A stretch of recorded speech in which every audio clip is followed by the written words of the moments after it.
दूर।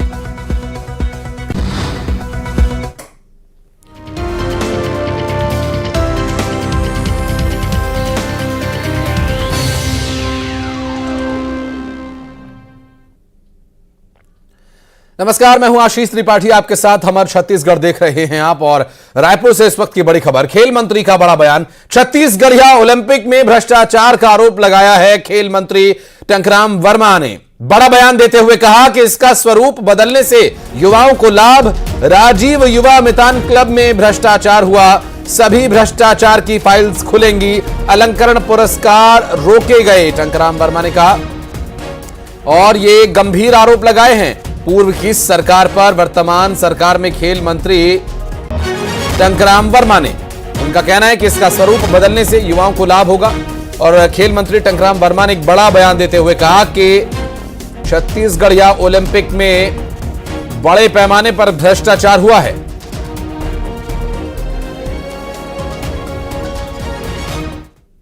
मौजूद है युवा खेल और राजस्व मंत्री टंकराम वर्मा जी। टंकराम वर्मा जी, विभाग मिला हुआ है, युवा खेल और राजस्व विभाग, बड़ा विभाग है। अधिकारियों के साथ आपकी बैठक हुई है, समीक्षा हुई है, क्या निकल के आया है, क्या कुछ योजना बनी है?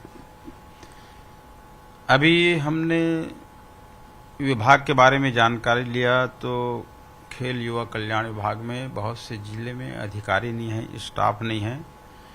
और भारतीय जनता पार्टी के समय में जो अलंकरण पुरस्कार दिए जाते थे वो भी रुक गए हैं। तो उनको निर्देश दिए हैं कि फिर से जो युवा प्रतिभा है, अलंकरण समारोह और पुरस्कार, ये फिर से उनको दिए जाएं। और हमारी जो ग्रामीण प्रतिभा है उस प्रतिभा को निखारने के लिए, आगे बढ़ाने के लिए हम क्या बेहतर कर सकते हैं, क्या सुविधाएं दे सकते हैं, इनके विषय में चर्चा किया गया है। आप युवाओं के विकास की बात कर रहे हैं तो बात आती है छत्तीसगढ़िया ओलंपिक की। कांग्रेस सरकार ने खूब ब्रांडिंग की, इसको कहा जाता है कि युवाओं को इससे लाभ मिला, खेल आगे बढ़ा हुआ है। तो इसको किस तरीके से देखते हैं? क्या है छत्तीसगढ़िया ओलंपिक इसी तरीके से जारी रहेगा? देखिए, छत्तीसगढ़िया ओलंपिक का नाम केवल लेते रहा, बाकी उसमें कहीं पे कुछ हुआ नहीं। उन्होंने राशि का दुरुपयोग किया है, भ्रष्टाचार किया है। अरे जो हम बचपने से खेल रहे हैं उसी खेल को खिला करके, उस खेल के नाम पर पे करोड़ों रुपए निकाल करके उन्होंने इसका दुरुपयोग किया, अपने कार्यकर्ताओं को लुटाया है। जैसे राजीव गांधी मितान क्लब, वो सीधा सीधा एजेंट है गांव-गांव में, और उन एजेंटों तक वो पैसा पहुंचा है। धरातल पे युवाओं के लिए कोई काम नहीं हुआ है। मंत्रालय बटा, उसके बाद सबसे पहले काम किया कि उसको सीज करा दिया खाता को। तो इस तरीके से कहीं अनियमितताएं देखी हुई है या कुछ जांच के आप लोगों ने निर्देश दिए हैं इस पे?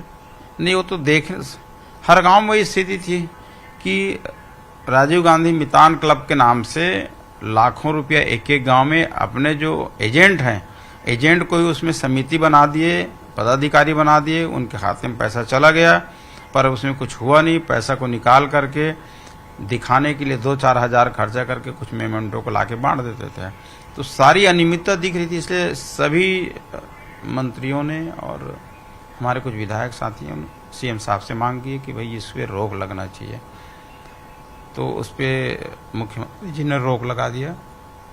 अब उस पैसे का सही इस्तेमाल युवाओं के लिए होना चाहिए, इसके लिए एक योजना बनाएंगे। ये थे युवा खेल और राजस्व मंत्री टंकराम जी। सकारात्मक सोच के साथ आगे बढ़ रहे हैं, युवाओं के भविष्य को लेकर सोच रहे हैं, और राजस्व के मामले किस तरह से निपटे, किस तरीके से लोगों को फायदा सीधे तौर पे पहुंचे, इस पर ध्यान देने की कोशिश कर रहे हैं। कैमरामैन राजेंद्र सिंह के साथ आकाश शुक्ला, न्यूज 18 रायपुर, छत्तीसगढ़। तो छत्तीसगढ़िया ओलंपिक में अब आगे क्या कोई नया स्वरूप देखने को मिलेगा, या बदलाव होगा, या छत्तीसगढ़िया ओलंपिक बंद किया जाएगा? बात करेंगे, हमारे सहयोगी आकाश इस वक्त हमारे साथ जुड़े हैं। आकाश, बड़ी बातें कही हैं खेल मंत्री ने, और छत्तीसगढ़िया ओलंपिक के माध्यम से न सिर्फ छत्तीसगढ़ के रूट से लोगों को, युवाओं को जोड़ने की कोशिश का दावा पिछली कांग्रेस की सरकार करती रही, लेकिन जो अभी हालिया बयान खेल मंत्री का आया, बहुत बड़ा बयान है ये। जी बिल्कुल, जो पिछली कांग्रेस सरकार थी छत्तीसगढ़िया ओलंपिक लाई, इसके माध्यम से जो स्थानीय खेल है खो खो, कबड्डी, गिल्ली डंडा, इस सब खेलों को प्रमोट किया, तमाम खेलों को रखा और ग्रामीण स्तर पे एक बड़ा खेल कार्यक्रम आयोजित किया जाता रहा और खूब ब्रांडिंग छत्तीसगढ़ सरकार ने जो पिछली कांग्रेस सरकार ने वो इसको लेकर की थी।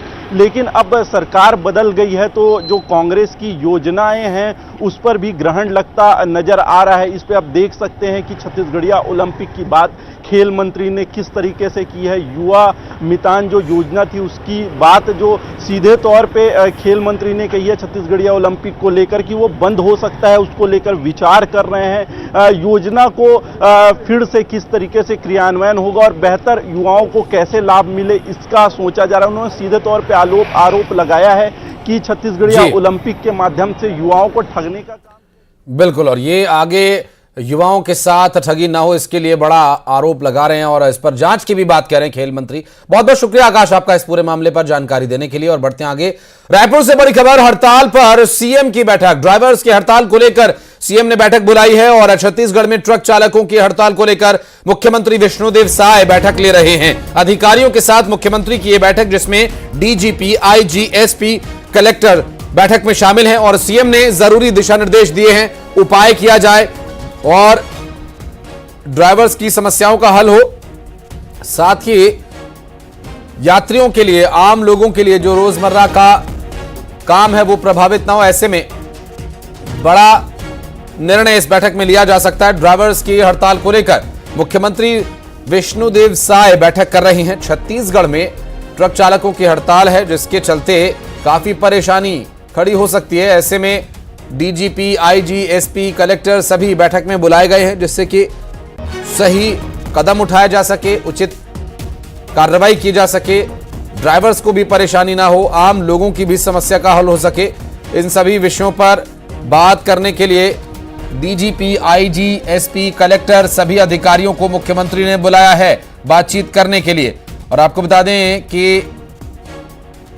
इस बैठक में सीएम ने जरूरी उपाय करने के भी निर्देश जारी किए हैं। बहरहाल बैठक में और क्या कुछ विषय चर्चा के रहे इस पर और डिटेल्स आगे आप तक पहुंचाएंगे।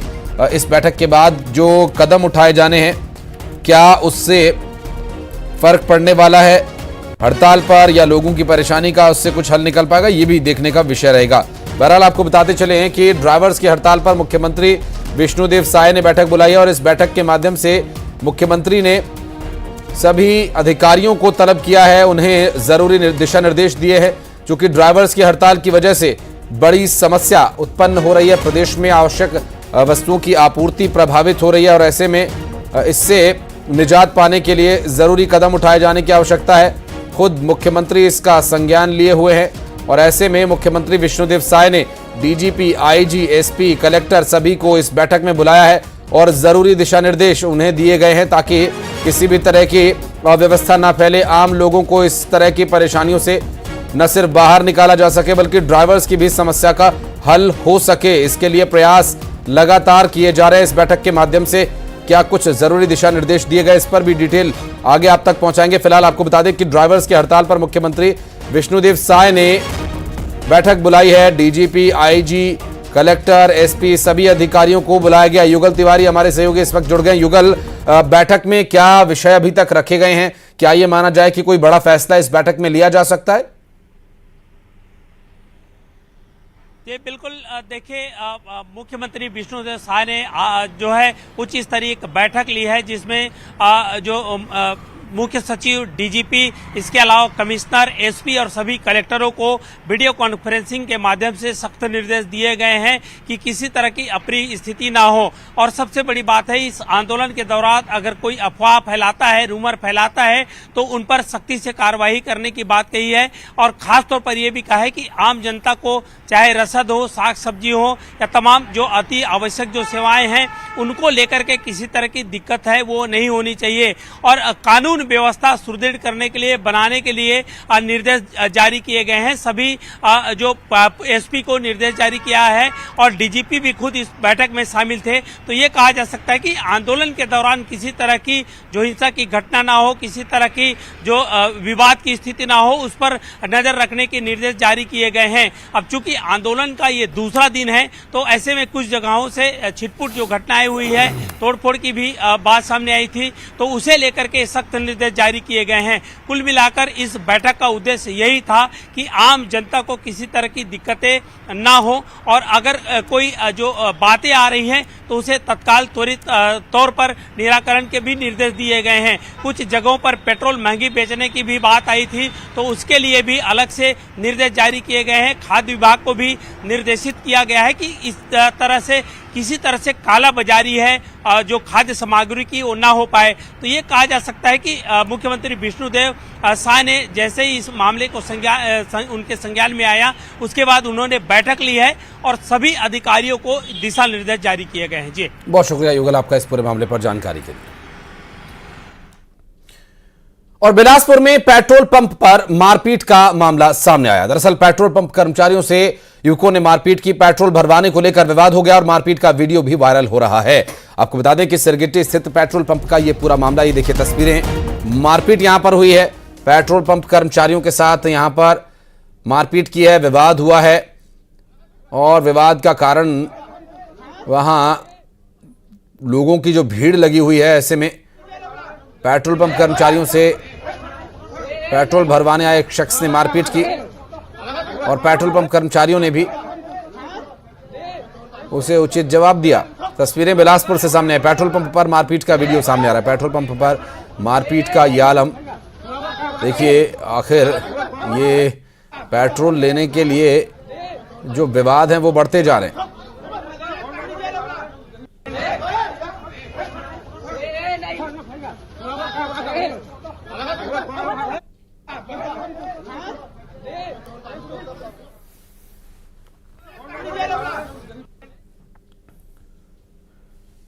और नाम बदलने पर कांग्रेस का वार। पुन्नी मेला का नाम बदलने का निशाना कांग्रेस ने सरकार पर निशाना साधा। दरअसल नाम बदलने की राजनीति करेगी बीजेपी। 5 साल तक नाम बदलकर चलाएंगे काम। योजनाओं के नाम बदलना इनकी राजनीति है। गारंटी से मुकरना चाहती है सरकार। गंभीर आरोप कांग्रेस पार्टी की तरफ से लगाया गया। भारतीय जनता पार्टी की सरकार पर कहना कि नाम बदलकर राजनीति करना भारतीय जनता पार्टी का काम है। नाम से जनता को सपना दिखाकर सत्ता में आई भाजपा की सरकार पूर्ववर्ती सरकार के द्वारा शुरू की गई जन कल्याणकारी योजनाओं को बंद कर या उनके नाम में परिवर्तन कर ही 5 साल राजनीति करेगी। भाजपा की नीयत में खोट है, इसलिए अब तक ना तो किसानों को धान कीमत 31 रुपए देने के विषय में कोई ठोस फैसला कर पाई है, ना ही महिलाओं को 1000 रुपए देने के विषय में कोई निर्णय कर पाई है। सिर्फ नाम बदलकर जनता का ध्यान भटकाकर गारंटी और वादों से मुकरना चाहती है। और ये भाजपा की संस्कृति भी है। जहां जहां भाजपा की सरकारें हैं उनका एक ही काम है, पूर्ववर्ती सरकार के दौरान स्थापित की गई योजनाओं का नाम बदलना और सिर्फ राजनीति करना है। और इस बीच सुकमा से बड़ी खबर। 2 नक्सलियों ने आत्मसमर्पण किया। जिले के किस्टाराम इलाके में सक्रिय थे। पूना नारकोम अभियान का असर। दोनों से पूछताछ की, दोनों को प्रोत्साहन राशि दी गई, दोनों को पुनर्वास नीति का लाभ दिया जाएगा। नक्सलियों को लगातार मुख्यधारा से जोड़ने का काम सरकार की नीतियों के आधार पर पुलिस प्रशासन अपने प्रयास से अंजाम दे रहा है। 2 नक्सलियों ने आत्मसमर्पण किया मुख्यधारा से जुड़ने के लिए।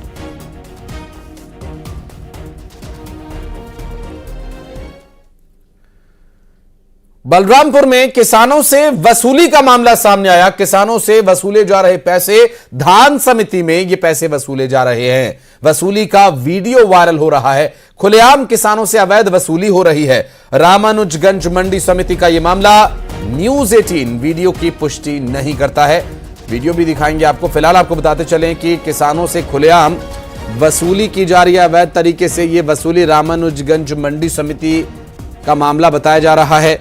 हालांकि न्यूज 18 इस वीडियो की पुष्टि नहीं करता है। जो वीडियो हम आपको दिखा रहे हैं बलरामपुर में किसानों से वसूली के मामले में ये वीडियो सामने आया है। हालांकि इस वीडियो की पुष्टि न्यूज़ 18 बिल्कुल भी नहीं करता है। सूरज हमारे सहयोगी फोन लाइन पर है। सूरज, वीडियो के आधार पर यह जानकारी सामने आई है कि वसूली चल रही है किसानों से अवैध तरीके से। हाँ जी, मैं बता दूं कि ये जब से धान खरीदी के कार्य प्रारंभ हुए हैं बलरामपुर जिले में, समर्थन मूल्य पर 1 नवंबर से धान खरीदी प्रारंभ हुए हैं, तब से बिचौलियों पर एवं धान समितियों में किसी प्रकार की अव्यवस्था निर्मित ना हो, अवैध वसूली ना हो, इसको लेकर जिला प्रशासन के द्वारा लगातार अंकुश लगाने की कोशिश किए जा रहे हैं। इससे पहले भी एक वीडियो वायरल हुआ था जिसमें किसान से पैसा वसूली करने का बात सामने आया था, जिसके बाद वीडियो वायरल होने के बाद तत्काल कार्रवाई भी की गई थी, उसे हटा दिया गया था। आज फिर एक वीडियो रामानुजगंज मंडी का बताया जा रहा है जो वायरल हो रहा है। हालांकि इस वीडियो की हम पुष्टि नहीं करते कि ये वीडियो में किस तरह की लेन देन चल रही है, लेकिन जिस तरीके से पैसे लेन देन किसानों से किए जा रहे हैं, कहीं ना कहीं आप तस्वीरों में साफ तौर पर देख सकते हैं कि किसान काफी परेशान है और अपने धान बेचने के लिए उन्हें अवैध वसूलियों का शिकार भी होना पड़ रहा है। हालांकि इस मामले पर कोई इस पर कोई परसेंटेज तय किया गया, कोई प्रतिशत तय किया गया कि कितने पर कितना वसूली हो रहा है, इसके बारे में भी कोई जानकारी है क्या अपने पास? नहीं, इसके बारे में अभी तो कोई जानकारी सामने नहीं है। हालांकि ये बात सामने जरूर आ रही है कि अगर जिनके धान ज्यादा खराब है उन्हें ज्यादा पैसा दिया जाना पड़ रहा है, और जिनके थोड़े अच्छे हैं तो उसके एवज में भी उन्हें पैसा दिया जा रहा है। बिना पैसे के किसी प्रकार की धान खरीदी के कार्य और वहां पर किसानों से नहीं हो रहे हैं। जी चलिए, बहुत शुक्रिया आपका इस जानकारी के लिए। और बिलासपुर के मस्तूरी क्षेत्र में हिर्री में रहने वाले युवक ने अपनी पत्नी की गला दबाकर हत्या कर दी, साथ ही 3 बच्चों को भी मौत की नींद सुला दिया। वारदात को अंजाम देने के बाद से आरोपित पति ने मस्तूरी थाने में पहुंचकर सरेंडर भी कर दिया। घटना की जानकारी मिलने पर गांव में सन्नाटा पसरा हुआ है। पुलिस ने 3 बच्चों समेत 4 शवों को पोस्टमार्टम के लिए भेज दिया। पुलिस की एक टीम गांव में लोगों से पूछताछ कर रही है।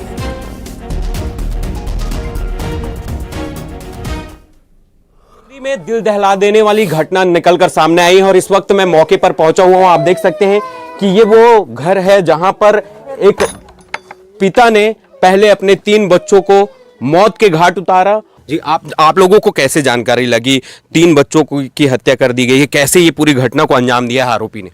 आरोपी सुबह थाना ही आ गए थे हत्या करने के बाद में। आरोपी थाना आ गए थे घटना करने के बाद में, और बताया कि मेरे ऐसे ऐसे अपनी पत्नी की चरित्र शंका पर लेकर पहले से योजना बना लिए थे कि ये कल इसका पत्नी का और बच्चों का हत्या करना है। घटना के बाद जो पूरा गांव है वो यहाँ पर उमड़ चुका है और सभी कोई इस बात को लेकर चिंता है और इस बात को लेकर डर बना हुआ है कि आखिर इस तरीके की घटना को क्यों अंजाम दिया गया होगा, आखिर क्या ऐसी घटना हुई होगी जिसकी वजह से उसने पूरी इस घटना को अंजाम दिया है। परिवार को भी ये अंदेशा नहीं था कि उमेंद्र इस तरीके की घटना को अंजाम देगा, पत्नी समेत 3 बच्चों को वो मौत के घाट उतार देगा। फिलहाल पुलिस मौके पर पहुंची हुई और जांच कर रही है। न्यूज़ 18 के लिए उमेश मौर्य, हिर्री। और सूत्रों के हवाले से इस वक्त की एक बड़ी खबर आ रही है। लोकसभा चुनाव की बैठक में नया नारा तय हुआ है और भारतीय जनता पार्टी की यह बैठक थी जिसमें अब की बार 400 पार, तीसरी बार मोदी सरकार, यह नारा दरअसल तय हुआ है। भाजपा ने लोकसभा चुनाव के लिए नया नारा तय कर लिया है। बीजेपी ने राज्य, लोकसभा और विधानसभा स्तर पर संयोजक, सह संयोजक तय कर लिए हैं। जानकारी आपको दे दें, जल्द ही लोकसभा क्लस्टर्स में शुरू हो जाएंगे प्रधानमंत्री, गृह मंत्री, रक्षा मंत्री और बीजेपी अध्यक्ष जेपी नड्डा के दौरे। तो अब की बार 400 पार, तीसरी बार मोदी सरकार, नारा तय कर लिया है भारतीय जनता पार्टी ने और इस नारे के इर्द गिर्द ही पूरा जो है लोकसभा चुनाव का खाका बुना जाएगा और लोकसभा चुनाव के लिए नारा तय हो चुका है। इसी नारे को बुलंद करने के उद्देश्य से भारतीय जनता पार्टी के बड़े नेताओं के दौरे शुरू हो जाएंगे, जिसमें भारतीय जनता पार्टी के स्टार प्रचारकों में शामिल देश के प्रधानमंत्री, बीजेपी के कद्दावर नेता नरेंद्र मोदी और इसके अलावा गृह मंत्री अमित शाह, रक्षा मंत्री राजनाथ सिंह, भारतीय जनता पार्टी के राष्ट्रीय अध्यक्ष जगत प्रकाश नड्डा, इनके दौरे शुरू हो जाएंगे। और अब से ज्यादा समय नहीं बचा है लोकसभा चुनाव में, क्योंकि इस बार जो लोकसभा का चुनाव है काफी दिलचस्प रहने वाला है। ऐसे में भारतीय जनता पार्टी की तरफ से तय कर लिया गया है, भारतीय जनता पार्टी ने नारा भी तय कर लिया है। उस नारे में ही भारतीय जनता पार्टी की आगे की जो रूपरेखा है वो दिखाई देने लगी है। पवन हमारे सहयोगी इस वक्त हमारे साथ फोन लाइन पर मौजूद है, उनसे बात करेंगे। पवन, भारतीय जनता पार्टी हर चुनाव के लिए तैयार रहती है, तो हमने बड़े नेताओं के मुंह से सुना ही है, लेकिन इस बार एक नारा तय हुआ है, उस नारे के इर्द गिर्द ही खाका बुना जाएगा आगामी लोकसभा चुनाव का। देखिए, पिछला जो लोकसभा चुनाव 2019 हुआ था तो बीजेपी ने इसमें अपने लिए नारा रखा था, अब की बार 300 पार, फिर एक बार मोदी सरकार। लेकिन इस बार जिस तरह से आप देख रहे हैं कि पूरे देश में बीजेपी लगातार पूरे देश भर के अंदर राम में माहौल बनाने की तैयारी में है। लगातार राम मंदिर को लेकर बड़े बड़े कार्यक्रम किए जा रहे हैं और अब से आगामी 3 महीने तक पूरे देश में तमाम तरह के कार्यक्रम, चाहे वो लोगों को दर्शन कराने की बात हो या 22 जनवरी को पूरे देश भर में दीपावली मनाने की बात हो या जश्न और उत्सव मनाने की बात हो, तो उसके चलते बीजेपी ने अपना नारा इस बार 2024 के लोकसभा चुनाव के लिए अब की बार 400 पार, तीसरी बार मोदी सरकार, ये नया नारा बीजेपी ने अपने लिए, यानी कि 400 सीट से ज्यादा सीट जीतने का लक्ष्य बीजेपी ने अपने लिए तय कर लिया है इस बार। और इसीलिए इस बार जो नारा है अब की बार 400 पार, तीसरी बार मोदी सरकार रखा गया है। आगामी दिनों में आप देखेंगे कि तमाम जो बड़े नेता हैं बीजेपी के, चाहे प्रधानमंत्री नरेंद्र मोदी की बात करें, गृह मंत्री अमित शाह की बात करें, रक्षा मंत्री राजनाथ सिंह की बात करें, बीजेपी अध्यक्ष जेपी नड्डा की बात करें, ये पूरे देश भर के अंदर रैली और दौरे करते हुए नजर आएंगे, जनता के साथ सीधा संवाद करते हुए नजर आएंगे और पार्टी के पक्ष में लोकसभा चुनाव से ठीक पहले लगातार माहौल बनाते हुए नजर आएंगे। तो ऐसे में बीजेपी ने तमाम इन कार्यक्रमों के लिए पूरे देश भर के राज्य स्तर से लेकर विधानसभा स्तर तक और लोकसभा स्तर तक संयोजक और सहसंयोजकों की नियुक्ति कर दी है और वो संयोजक और सहसंयोजक जाके अपनी टीम तैयार करेंगे अपने क्षेत्र में और वहां जाकर तमाम तरह के कार्यक्रमों को कोऑर्डिनेट किया जाएगा। तो बीजेपी ने लोकसभा चुनाव की तैयारियों के लिए मिशन मोड पर अपनी तैयारी जो है वो शुरू कर दी है और अब आगामी दिनों में लगातार बीजेपी आपको एक्शन मोड में नजर आएगी। बहुत शुक्रिया पवन आपका इस पूरे मामले पर जानकारी देने के लिए, और आगे की स्थिति क्या होगी इस पर डिटेल्स लेने के लिए फिर संपर्क करेंगे आपसे। फिलहाल बढ़ते आगे। कोंडा गांव में महिला को गोली पटाखे की आड़ में फायरिंग हुई, आतिशबाजी के नाम पर फायरिंग हुई और फायरिंग में महिला को गोली लगी और एक दिन बाद एक्सरे में खुलासा हुआ कि महिला के कंधे से गोली निकाल ली गई है।